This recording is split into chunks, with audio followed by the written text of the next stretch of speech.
எல்லாருக்கும் வணக்கங்க. Welcome to digital Bharathi. TNPSC group 4 exam நடந்து முடிந்து, அதற்கான தேர்வு முடிவுகள் அறிவிக்கப்பட்டுள்ளது. இதில மாநில அளவுல 2வது இடம், கம்யூனிட்டி கேட்டகரில நம்பர் 1 இடம் வாங்குன நம்மளுடைய மாணவி.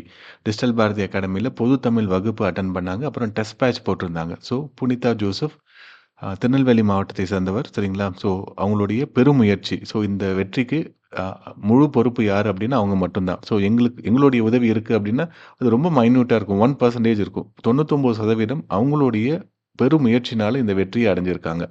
ஸோ, பொது தமிழ் வந்து 88 மார்க்கும், அது மாரி பொது அறிவுல 80 மார்க்கும் எடுத்திருக்காங்க. நான் நம்பர் ஆஃப் கொஸ்டின் சொல்றேங்க.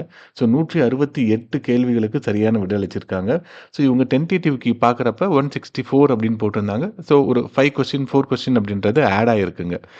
ஸோ, இவங்களுடைய அ 34 வயதானவர். சரிங்களா? குடும்ப தலைவி தான். ஸோ, படிக்கிறத விட்டே ஒரு 12, 13 வருஷம் ஆச்சு. கடைசி ஒரு 2, 3 வருஷமா இதற்கான தீவிர முயற்சியில இருந்தாங்க. அதுவும் இந்த குரூப் 4 எக்ஸாம்க்கு முன்னாடி 6 மாசம் வீட்ல முழு நேரமா சிறைவாசம் மாரி நான் படிச்சேங்க சார் அப்படின்னு சொல்லுவாங்க. ஸோ, அவ்ளோ ஒரு பெரும் முயற்சி. அவங்களுடைய ஃபேமிலி மெம்பர்ஸோடைய அவ்ளோ சப்போர்ட்டோட படிச்சாங்க. இன்னைக்கு மாநில அளவுல ரேங்க் எடுத்திருக்காங்க. அவங்களுக்கு என்ன பதவி வேணும் அப்படின்றத அவங்க முடிவு பண்ணலாம். நம்ம கவுன்சிலிங் 2வது நாள், 3வது நாள் போறப்ப இது கிடைக்குமா, கிடைக்குமா அப்படின்னு நம்ம எதிர்பார்த்துட்டு இருப்போம் இல்லைங்களா? ஸோ, அப்படிலாம் இல்லாம எந்த பதவி இருக்கிறதுல எல்லா போஸ்ட்டும் இவங்களுக்கு கிடைக்கும். ஸோ, அந்த அளவுக்கு இவங்களுடைய பெருமுயற்சி இருக்கு. ஸோ, எதனால அப்படின்னு பார்த்தீங்க அப்படின்னா, இப்ப இவங்களுடைய ஆ டெஸ்ட் ஸோ, இவங்க வந்து இந்த குரூப் 4க்கான பேட்ச்ல அட்டெண்ட் பண்ணியிருந்தாங்க. ஸோ, எவ்வளோ டெஸ்ட் எழுதியிருக்கிறாங்க அப்படின்றத நீங்க பாருங்க. பார்த்தீங்கன்னாவே தெரியும். ஸோ கிட்டத்தட்ட நம்ம அ 30 டெஸ்ட் போல வச்சிருந்தோங்க. ஆன்லைன்ல வந்து ஒரு 22 டெஸ்ட் வச்சிருந்தோம். அப்புறம் 8 டெஸ்ட் வந்து பிடிஎஃப் டெஸ்ட்டா வச்சிருந்தோம். ஸோ அதில ஆல்மோஸ்ட் இன்ஸ்டிடியூட்ல இருக்கக்கூடிய அந்த டாப் பெர்ஃபார்மன்ஸ் பண்ணக்கூடிய ஆளா ஒருத்தவங்க இருந்தாங்க. 100க்கு 89, 100க்கு 81 கேள்விகள், 100க்கு 62. ஜிஎஸ் வந்து நம்ம எப்பயுமே கஷ்டமா கேட்போம். தமிழும் வந்து கஷ்டமா வந்து கொஸ்டின் செட் பண்ணி எடுத்து வச்சிருந்தோம். நமக்கு தெரியாது. அப்ப குரூப் 4க்கு நம்ம கொஸ்டின் எடுத்தப்ப இந்த அளவுக்கு கஷ்டமா கேட்பாங்க அப்படின்றது தெரியாது. ஆனாலுமே கூட கஷ்டமா தான் செட் பண்ணியிருந்தோம் நம்ம.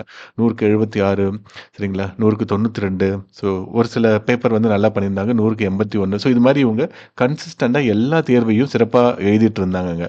அப்புறம் அ கிளாஸ்ல நெறைய டவுட் கேட்பாங்க இவங்க. தமிழய்யா வந்து இப்ப நம்ம கந்தசாமி சாரு, ஸோ அவரு வந்து பார்த்தீங்கன்னா, அவரு கிளாஸ் எடுக்கிறப்ப ரொம்ப இன்டராக்டிவா இருக்கும். எல்லாத்துக்கும் பதில் சொல்லுவாரு. புது விஷயங்கள் சொல்லுவாரு. முன்னாடி இருந்த இலக்கணம் எடுக்கிற அதாவது நமக்கு பொது தமிழ் படிச்சு ஒரு வகுப்பு எடுக்கிறவங்களுக்கும், இப்ப வகுப்பு எடுக்கிறவங்களுக்கும் பெரிய வித்தியாசம் இருக்கும். என்ன வித்தியாசம் அப்டின்னா, முன்னாடி வந்து ஸ்கூல் புக் சோர்ஸ்லேருந்து அத படிச்சு, அத நம்ம புரிய வச்சுட்டா போதும். ஆனா, இப்ப வந்து அடிப்படையான இலக்கணம், நன்னூல் படிச்சிருந்தா மட்டும் தான் இப்ப நம்மளால அந்த கிளாஸஸ் எடுக்க முடியும். இலக்கணம் அப்டின்றத முழுமையாக எடுக்க முடியும். அதுக்கு தகுந்த மாரி தான் இப்ப கொஸ்டின் பேப்பரும் கேட்கறாங்க. ஸோ, தமிழையாவுடைய வகுப்ப முழுமையாக பயன்படுத்திக்கிட்டாங்க. எல்லா வகுப்பும் எடுத்து அவங்க வந்து அட்டெண்ட் பண்ணாங்க. இப்ப வந்து பார்த்தீங்கன்னா, அவங்க வந்து ஆ ஞாயிற்றுக்கிழமை காலையில 10 மணிலேருந்து 12 மணி வரைக்கும் அதான் அவங்க சர்ச் போற டைம். அதெல்லாம் விட்டுட்டு கூட முழு நேரமா அந்த கிளாஸ் உட்கார்ந்து அட்டெண்ட் பண்ணுவாங்க. கடைசி ஸ்டூடெண்ட்டா அவங்க தான் லாக் அவுட் பண்ணுவாங்க. ஃபர்ஸ்ட்டு லாகின் பண்றதும் அவங்க தான் இருப்பாங்க. சரிங்களா? ஸோ தொடர்ந்த ஒரு நீடித்த பயிற்சி. இவங்க இந்த எக்ஸாம்க்காக ஒரு 2 வருஷம் படிச்சிருக்காங்க.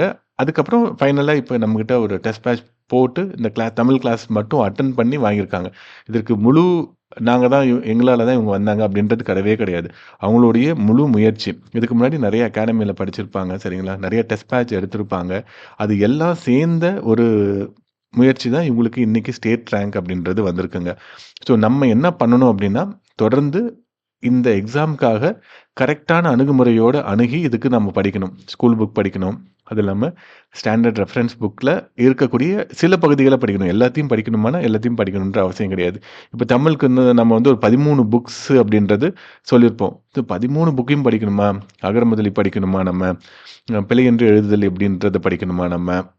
அப்புறம் பழமொழி 400 படிக்கணுமா? இதில இருக்கக்கூடிய முக்கியமான பகுதிகள் மட்டும் நம்ம எடுத்து எடுத்து படிக்கணுங்க. ஸோ முழு புக்கையும் படிக்கணுன்ற அவசியம் கிடையாது. அது இல்லாம முன்னாடி நம்ம ஸ்கூல் புக் வந்து 6வது, 7வது, 8வது, 9வது, 10வது, 11வது, 12வது பழைய புக்கு, புது புக்கு, அதுக்கும் பழைய புக்கு, சிறப்பு தமிழ், ப பழசு, புதுசு அப்படின்ட்டு நம்ம கிட்டத்தட்ட ஒரு 20 புக்கு படிச்சுட்டு இருந்தோம். அத எல்லாத்தையும் நம்ம மனப்பாடம் பண்ணி ஆகணும் பழைய தேர்வு முறைக்கு. ஆனா இப்ப நம்ம சொல்லக்கூடிய இந்த 12 தமிழ் புக்க நம்ம ஒரு 2, 3 டைம் வாசிச்சாவே போதும். ரொம்ப கஷ்டமான விஷயம் எது அப்டின்னா, இந்த டெக்னிக்கல் வேர்ட் கலைச்சொற்கள் வந்து ரொம்ப கஷ்டமா இருக்கும். நெறையா இருக்கும். ஸோ தமிழ் டூ தமிழ் அகராதி நெறைய இருக்கும். அத வந்து நம்ம படிக்கிறதுக்கு இன்ஃபைனிட்டிவா இருக்கும். சரிங்களா? புது புது வார்த்தைகள் அதெல்லாம் நம்ம கண்டிப்பா படிச்சு தான் ஆகணும். அத மனப்பாடம் பண்ணணுன்ற அவசியம் கிடையாது. ஒரு 4, 5 டைம் அத திரும்ப திரும்ப நம்ம படிச்சு, அதுக்கு தகுந்த மாரியான ஒரு கொஸ்டின் பேப்பர் அட்டெண்ட் பண்ணி பார்த்தாவே போதும். நம்மளால ஈஸியா இந்த குரூப் 4 எக்ஸாம்ல பாஸ் பண்ண முடியுங்க. ஸோ இப்ப மார்க் கம்மியாயிடுச்சு அப்படின்னு வருத்தப்படாதீங்க. ஸோ அடுத்த வருடம் கண்டிப்பாக தேர்வு தொடர்ந்து நடந்துகிட்டே தான் இருக்குங்க. இப்ப இருக்கிற டிஎன்பிஎஸ்சி சேர்மன் வந்து அந்த வேலைய வந்து ரொம்ப சிறப்பா செய்றாங்க. வருஷம் வருஷம் நோட்டிஃபிகேஷன் கரெக்ட்டான டைம்ல ரிசல்ட் போடுறது. இப்ப வேக்கன்ஸீஸ் வந்து இன்கிரீஸ் பண்றது வந்து டிஎன்பிஎஸ்சி கையில இல்ல. கவர்ன்மென்ட் கையில தான் இருக்கு. கவர்ன்மென்ட் வந்து நம்பர் ஆஃப் வேக்கன்ஸீஸ் இவ்வளோ இருக்கு அப்படின்னு குடுத்து அத ரெக்ரூட் பண்ணி தர வேல தான் டிஎன்பிஎஸ்சியோடது. சரிங்களா? ஸோ இந்த வேக்கன்ஸீஸ் இப்ப குரூப் 4க்கு இன்கிரீஸ் ஆகுமானா, கண்டிப்பா ஆகுங்க.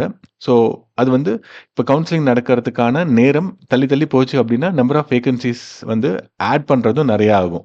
இப்ப கவுன்சிலிங் வந்து இப்ப அக்டோபர் மாசத்துல ரிசல்ட் வந்திருக்கு அப்படின்னா, மோஸ்ட்லி டிசம்பர் 3வது வாரம், 4வது வாரத்துல இந்த கவுன்சிலிங் அப்படின்றது நடக்கும். இல்லன்னா ஜான்வரில நடக்கும்.